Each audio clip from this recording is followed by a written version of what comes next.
The areas in red here show where Russia is now in full control. Well, we'll have more on the battle for Kharkiv, the country's second largest city. But first, our international correspondent Orla Guerin reports on the Russian advance to the capital. In broad daylight, danger just outside the window. This is the town of Borodyanka, about 25 miles from Kyiv. As the Russians advance on the city, they are leaving a trail of destruction. They know nothing about our capital, about our history, but they have an order to erase our history, to erase our country, to erase us all. And here, west of Kyiv, the aftermath of a deadly missile attack in the town of Zhytomyr. The target may have been an air base nearby, but family homes were destroyed. Oleg Rybak stands calmly in the rubble, but he has lost his wife. She was the light of my life, he says. She's the best thing that's happened to me. But I'm trying to keep myself together because of one reason. I still have parents and a daughter. They're telling people to stay inside, shooting in the air. You hear the sounds. And a glimpse of street-to-street fighting in Kherson on the Black Sea. Tonight, Russia appears to have captured the port city. The mayor says he just asked for people not to be shot. And in the capital today, sirens wail in deserted streets that echo fear and dread. So Lilia Romanova and her daughters have gotten used to going below ground. Victoria and Olena have learned how to dress quickly and run, and how to play war games. On the second day, the children woke up and made pistols with their Lego to kill the enemy. Our elder daughter doesn't remember dancing anymore. They say they must kill. It shouldn't be like this. It can't be like this. People are dying. Cities are on fire. It's not normal. But I will not leave my country. I will not move. Neither will my children. In the face of all this, as war closes in, Lilia is doing what parents do, trying to put on a brave face for the sake of her girls.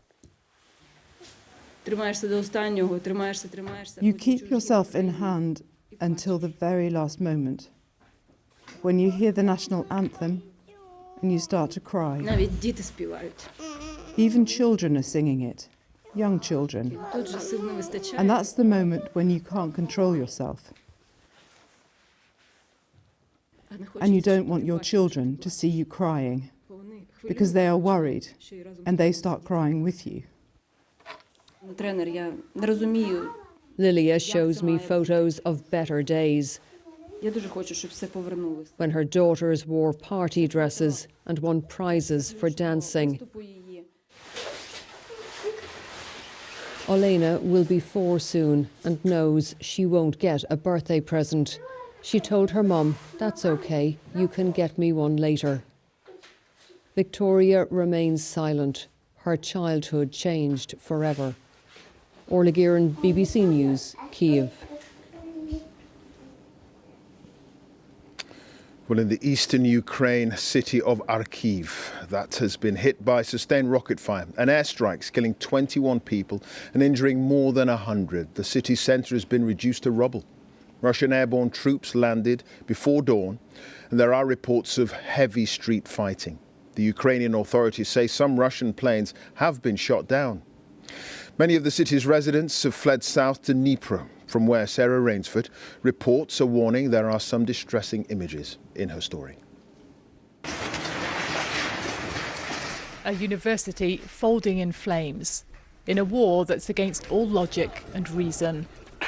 The attack on Kharkiv is intensifying with every day, and these targets are not military at all. The city council was hit today, a whole street left in ruins. And from the wreckage of people's homes, rescuers bring out a survivor. It's why so many in Kharkiv have moved underground to hide in basements and bunkers. We spoke to Paulina's parents yesterday, the 3-year-old whose cancer medicine is running out. Today, her family made a dash across town to the station, anxious to get their girl, who's already been through so much, to safety. When I called her mum, Ksenia, she told me there were so many people at the station, she didn't know whether they'd make it onto a train. We're really worried. I'm always scared I'm doing the wrong thing, either staying at home or coming here where there's a huge crowd.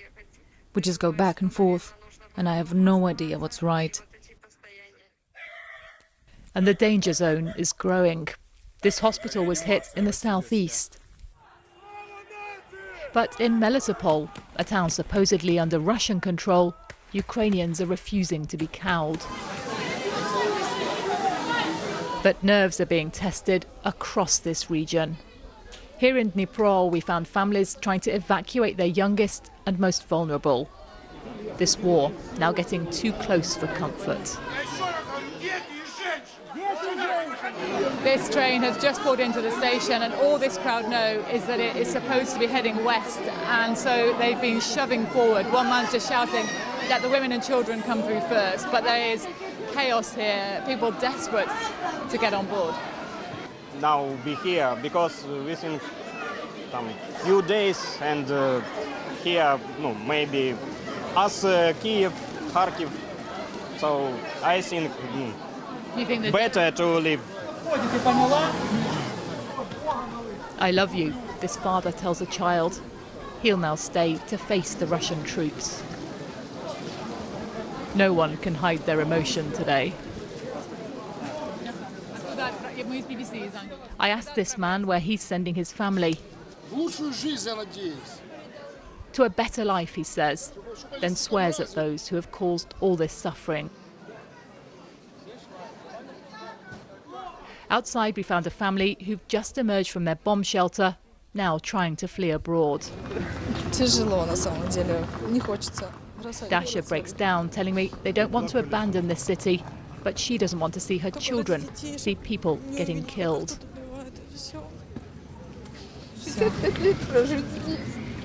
Her own mother says they've left everything.